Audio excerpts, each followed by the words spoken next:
in my opinion. There's always going to be opportunities.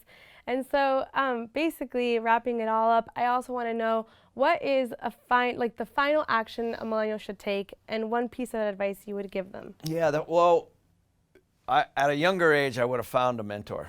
I think that's probably the biggest one for me is find somebody. For me, it was my uncle. Yeah. I saw he was my rich uncle, right? He lived in Lincoln, Nebraska, and I'll never forget.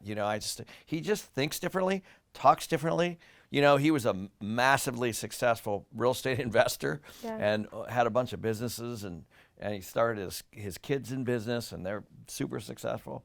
And so I just was like, he was that rich uncle, right? And everybody's afraid to talk to. I just sat down with him, and he was incredible. Yeah. Just find somebody like that. Yeah, I think that's incredible because we're always aimlessly consuming content, whether it's on our phone or whatever, and we're not realizing how much information we're putting into our head.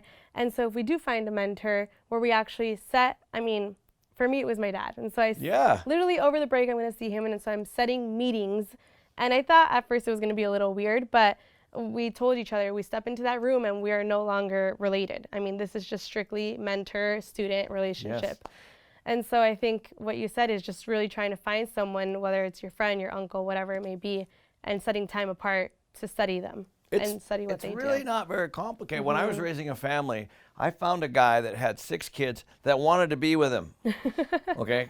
Well, I'm like, dude, I don't know how you still have that. Like all your kids want to see you, all the time. Yeah. And they put you on this pedestal, but I said, that's what I want.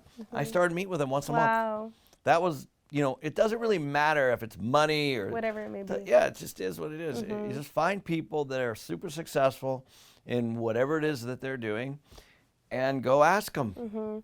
And Kenny, I just have one more question yes, as my mentor. Of course. What actually ignited you, or the passion to write Return to Orchid Canyon? Orchid Canyon, oh my gosh. And what is it about? I'm dying to know. I can't wait to read it. It's awesome. I'm super excited about this book, actually. It's generational wealth. Okay. It's a 83-year-old grandfather that never went to college and thought they needed to put their kids through college, and he did. And then his daughter, who's a millennial, and they every Sunday they meet for dinner and they talk about inflation, is college worth it, investing.